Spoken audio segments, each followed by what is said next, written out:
En este video, quiero darte más consejos prácticos para conseguir que el gradiente de descenso funcione.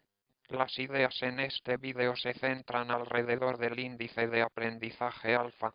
Específicamente, aquí está la regla de actualización del gradiente de descenso y lo que quiero hacer en este video es hablarte acerca de lo que pienso de la depuración y algunos consejos para asegurarte que funciona correctamente el gradiente de descenso y en segundo lugar, quiero hablarte sobre cómo elegir los índices de aprendizaje hacia afuera, y esta es la forma para elegirlos.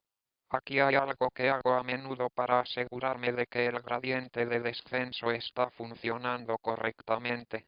El trabajo del gradiente de descenso es que te encuentre el valor de θ que, como sabes, esperamos minimice la función de costo j de θ. Por tanto, lo que hago a menudo es arrancar la función de costo de j de θ conforme se ejecuta el gradiente de descenso. Así es que, el eje X aquí es el número de iteración del gradiente de descenso y conforme el gradiente de descenso se ejecuta, espero que obtengas una gráfica que tal vez se parece a esto. Observa que el eje X es el número de iteraciones que previamente estábamos buscando en gráficas de j, de θ, donde el eje X, donde el eje horizontal, era el vector del parámetro θ, pero esto no es en donde este está. Específicamente, lo que este punto es, voy a clasificar el gradiente de descenso para 100 iteraciones.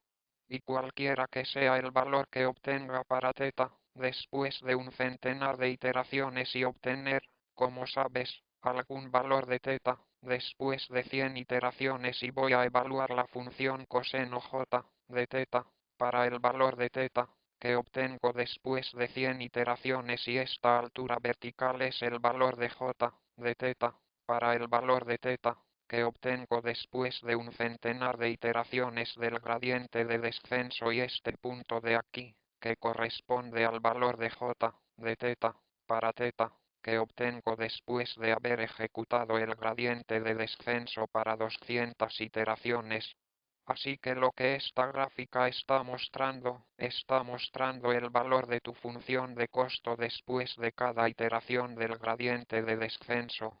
Y, si el gradiente de descenso está funcionando correctamente, entonces j de θ debe disminuir después de cada iteración.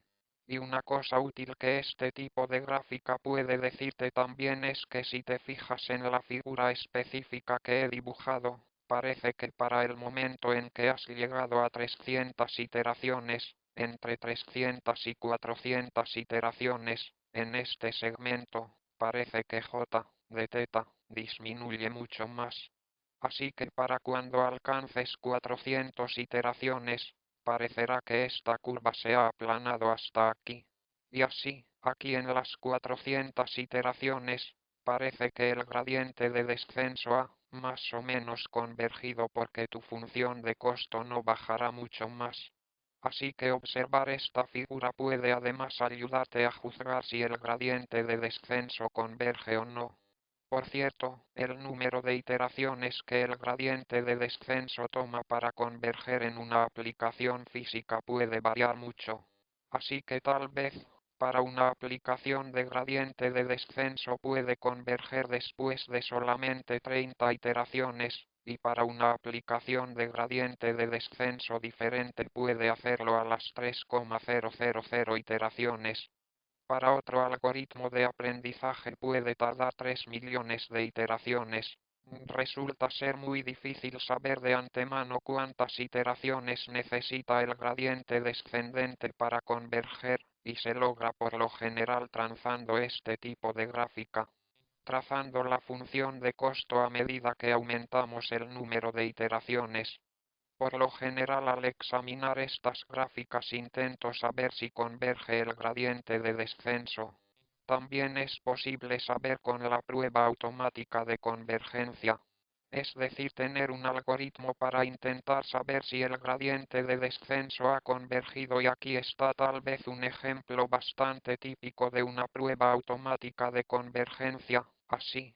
pruebas la clara convergencia si tu función de costo de j de θ disminuye en menos de un pequeño valor de epsilon algún pequeño valor de 10 a la 3 en una iteración, pero me parece que por lo general es bastante difícil elegir cuál es este umbral.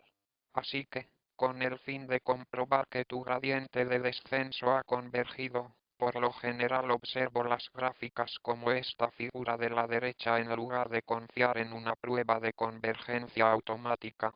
Observar esta clase de figura también puede decirte o darte una advertencia por adelantado si tal vez el gradiente de descenso no está funcionando correctamente. Específicamente, si aplicas j de θ como una función de un número de iteraciones, entonces, si ves una figura como esta, en donde j de θ está en realidad aumentando, entonces eso te da una clara señal de que el gradiente de descenso no está funcionando. Y una figura como esta por lo general significa que deberías utilizar un índice de aprendizaje alfa más pequeño.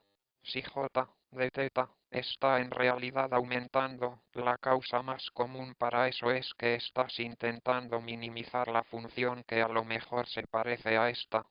Cuando tu índice de aprendizaje es demasiado grande, entonces si comienzas desde ahí, el gradiente de descenso puede sobrepasar el mínimo, enviándote ahí. Entonces si solamente es demasiado grande, es posible que lo rebases de nuevo, te enviará allí y así sucesivamente, de manera que lo que realmente querías era comenzar aquí para ir poco a poco cuesta abajo.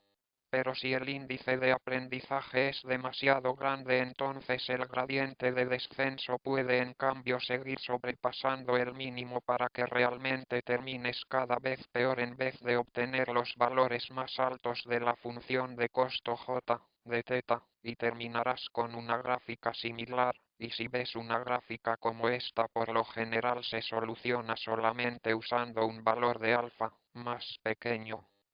Y también, por supuesto, asegúrate de que tu código no contenga un error. Pero por lo general observarlo el valor de alfa es lo más común, podría ser un problema común. Del mismo modo, a veces, podrías ver además que j de θ hace algo como esto y baja por un tiempo para luego subir y luego bajar por un tiempo y luego subir.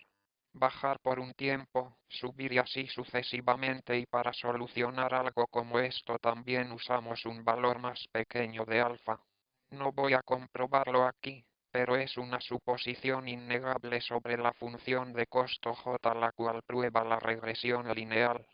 Puedes demostrar también, o los matemáticos han demostrado, que si tu índice de aprendizaje alfa es suficientemente pequeño, entonces j de θ debe disminuir en cada iteración individual.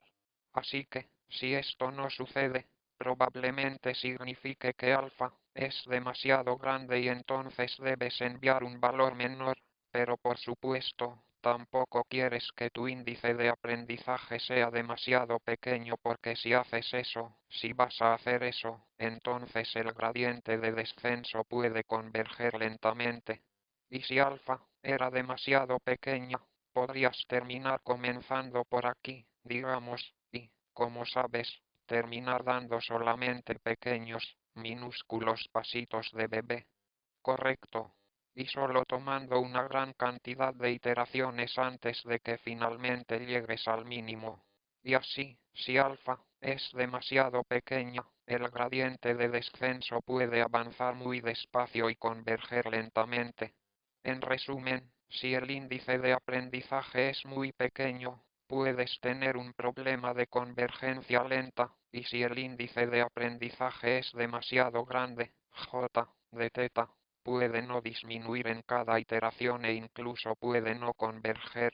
En algunos casos, si el índice de aprendizaje es demasiado grande, la convergencia lenta también es posible, pero el problema más común que verás es que simplemente j de θ puede no disminuir en cada iteración.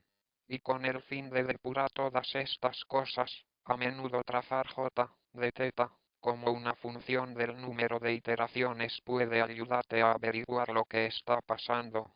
Específicamente, lo que en realidad hago cuando ejecuto el gradiente de descenso es probar un rango de valores. Así que intenta ejecutar el gradiente de descenso con un rango de valores para alfa como 0.001, 0.01, porque estos son factores de 10 diferencias, y para estos diferentes valores de alfa simplemente trazamos j de teta como una función del número de iteraciones y luego elegimos el valor de alfa, que, como sabes, parece ser la causa de que j de teta disminuya rápidamente. De hecho, lo que yo hago no son en realidad estos pasos de 10, porque, como sabes, esto es un factor de escala de 10 si llegas a la parte superior.